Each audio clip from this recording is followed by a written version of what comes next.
Title: The Last Triumph of Marcus Valerius. Chapter 1. Shadows over Rome. The sun cast its golden glow over the eternal city, painting its marble structures in hues of fire. The streets buzzed with activity as citizens gathered to celebrate the latest victory of General Marcus Valerius. His triumph against the barbarian hordes in the northern provinces had saved countless lives and bolstered Rome's fragile borders. But amidst the jubilation, the air carried an undercurrent of tension, unseen by the cheering crowds. Marcus rode through the forum on his warhorse, his crimson cloak flowing behind him. The people chanted his name, showering him with olive branches and petals, but his piercing gaze remained fixed on the Senate steps. His victories had earned him the love of the masses, but also the ire of those who saw his growing influence as a threat. As Marcus dismounted, a senator approached, his robes rustling like the whisper of a snake. Lucius Marcellus, a man known for his cunning and ambition, greeted him with a smile that did not reach his eyes.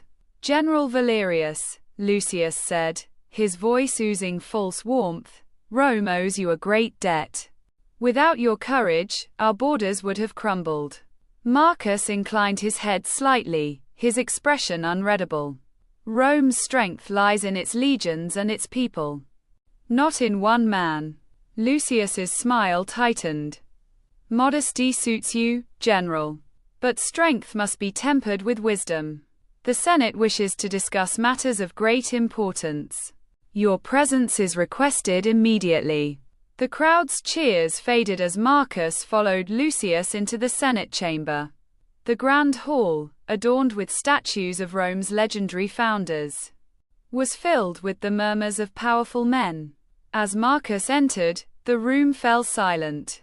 "General Valerius," began Senator Quintus Antonius, a seasoned orator whose words could sway armies, "you stand here today not just as a hero, but as a man of influence. Rome celebrates your victories, yet some question your loyalties." Marcus's eyes narrowed. "My loyalties have always been to Rome and its people." Quintus raised a hand, his tone measured. "Of course, but power breeds suspicion. There are whispers that your victories have emboldened you to seek more than just the glory of Rome." A ripple of agreement spread through the chamber. Marcus could feel the weight of their eyes, each gaze a dagger aimed at his honor. "I seek only to serve Rome," he replied, his voice steady. "If my actions have caused doubt, I stand ready to defend my name." Lucius stepped forward, his tone sharp. "Defend it you shall, General. But words alone will not suffice. There is a motion to strip you of your command until an investigation is complete." The chamber erupted into debate, senators arguing fiercely. Marcus stood unmoving, his jaw clenched as the betrayal unfolded. He had fought for these men, shed blood for their republic, and now they sought to undermine him. As the session adjourned, Marcus exited the chamber, his mind racing. The cheers outside now sounded hollow, a cruel irony against the machinations within. Standing at the steps of the Senate, he surveyed the city he had fought to protect. "Rome stands tall," he muttered to himself, "but its foundations rot from within." That night, Marcus gathered his closest allies, soldiers who had fought by his side, men who owed him their lives. As the city slept, plans began to form. If the Senate wished to cast him out, he would uncover the truths they hid and protect Rome not from its external enemies, but from the shadows lurking within its heart. Chapter 2. The Web of Deceit. The moon hung low over Rome, its pale light casting long shadows across the ancient city. In the quiet of his villa, Marcus Valerius stood before a table strewn with maps, reports, and letters. His closest allies, men he trusted with his life, gathered around him, their faces hardened by years of war. Flavius, his second in command, leaned over the table, tracing a route with his finger. "Word from the northern provinces," he said. Barbarian raiders are massing again. They're emboldened by our retreat. Convenient timing, Marcus muttered, his voice laced with suspicion.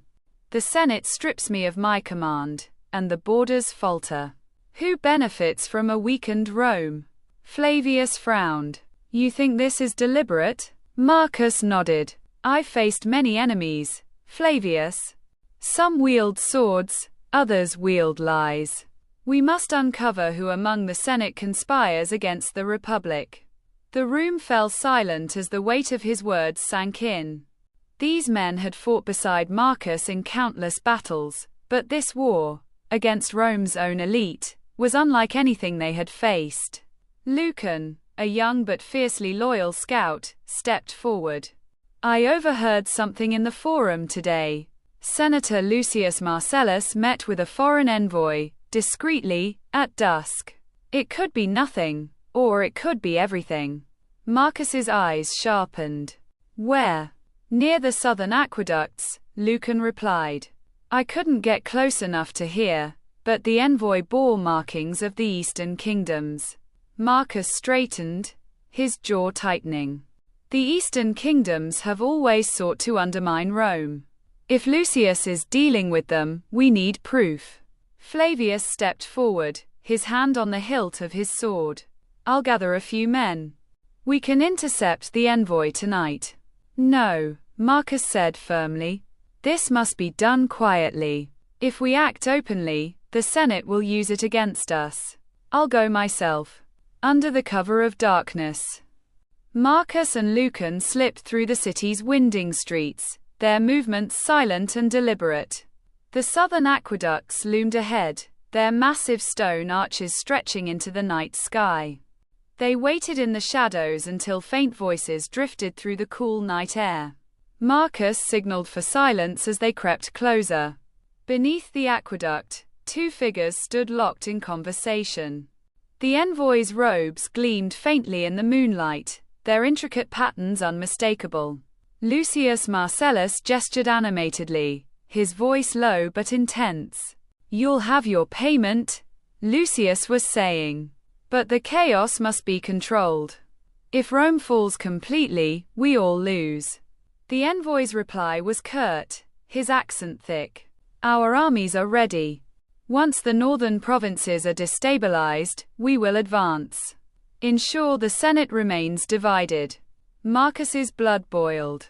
Treachery was one thing, but collusion with a foreign enemy was unforgivable. He motioned for Lucan to stay hidden as he moved closer, his hand resting on the pommel of his gladius. Before Marcus could act, the envoy's head snapped around. We're not alone. Lucius turned, his eyes widening as he spotted Marcus emerging from the shadows.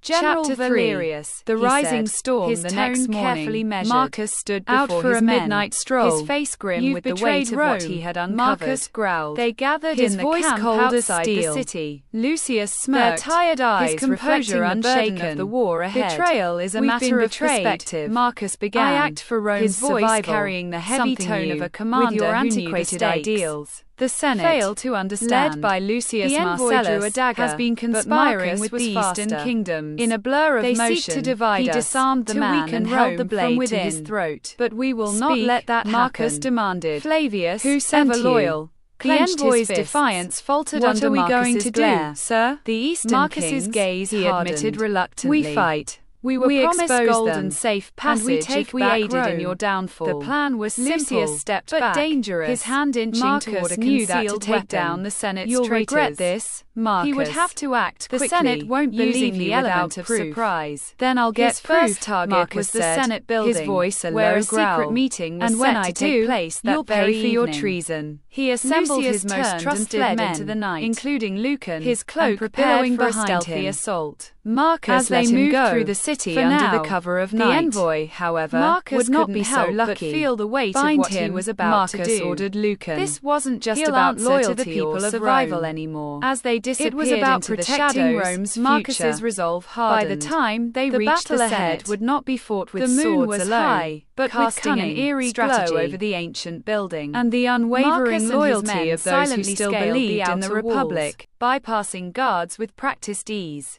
Inside, they moved swiftly, knowing they didn't have much time before their enemies realized they had been discovered. As they approached the chamber, Marcus overheard the voices of Lucius and his foreign allies. Their words were venomous, plotting the downfall of Rome in exchange for wealth and power.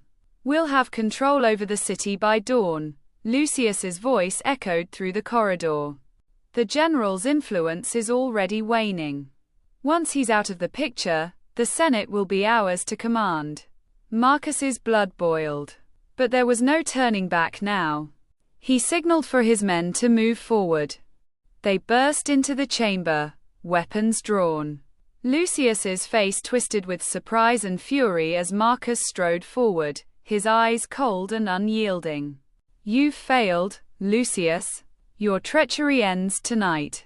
The senators scrambled in panic, but Marcus was swift. He captured Lucius and the foreign envoy, dragging them before the people. "These men conspired to sell Rome to the highest bidder," he declared, his voice booming across the Senate hall. "Tonight, their betrayal is exposed for all to see." The citizens of Rome, drawn by the commotion, flooded the Senate steps. Their roars of fury echoed through the streets as Marcus's men stood tall, ensuring no one could escape the justice that was about to unfold. Lucius's defiance crumbled as he knelt before the people, his once proud facade shattered. "You can't do this," he hissed, his voice trembling. "The Senate will never." "The Senate?" Marcus interrupted. "The Senate is no more. You've poisoned it from within, and now, it dies with you." With a swift motion, Marcus signaled to his men, and the traitors were taken away. The Senate's betrayal had been eradicated, but Marcus knew this victory was only the beginning. The real battle was yet to come. Chapter 4. The last stand. The next few days were a whirlwind. News of the betrayal spread quickly, and the Senate's once powerful grip on Rome crumbled. But Marcus knew better than to celebrate too early. The Eastern kingdoms were still a threat, and the real enemy, an alliance of foreign powers, was closing in on the city. Marcus gathered his men for one final stand. The fields outside Rome were prepared for a battle that would determine the future of the Republic. His forces, though fewer in number, were fiercely loyal, each man willing to fight to the death for their commander and for Rome. As the enemy army approached, Marcus stood atop the hill overlooking the battlefield. The enemy was formidable: armored cavalry, archers, and foot soldiers, each well trained and well equipped. But Marcus had one thing they didn't: his knowledge of Rome's terrain. "We fight here, on our terms," Marcus told his men. "The city has stood for centuries, and it will stand for centuries more. But only if we are strong enough to defend it." The battle was brutal, blood staining the fields beneath the Roman sky. But Marcus's strategic mind was sharp, and his men fought with a ferocity that even the enemy couldn't match. As the sun set, the tide began to turn. The enemy, exhausted and disorganized, faltered in the face of Rome's resolve. Marcus saw an opening and led a final charge, cutting down their commanders and forcing their retreat. When the dust settled, the battlefield was littered with the fallen. Marcus stood among his men, breathing heavily but victorious. Rome had been saved, this time. But Marcus knew that the true test was not the battle itself, but the future. He had exposed the treachery, led his men to victory, and restored honor to the Republic. But as he looked at the bloodied ground beneath his feet, he understood the price of loyalty. For now, Rome stood free. But would it always be this way? Epilogue. A legacy ensured. Months passed since the battle, and the Republic slowly healed. Marcus Valerius, once a hero of the people, had become a symbol of what Rome could achieve when it stood united. He was honored by the Senate, though he knew his place was never in politics. He was a soldier, not a politician. And so, Marcus retired to his villa, far from the Senate's intrigues, but always ready to answer the call should Rome need him again. His legacy would live on, not in the halls of power, but in the hearts of the men and women who had fought to preserve the Republic. Rome was far from perfect, but as long as men like Marcus Valerius walked its streets, it would never fall.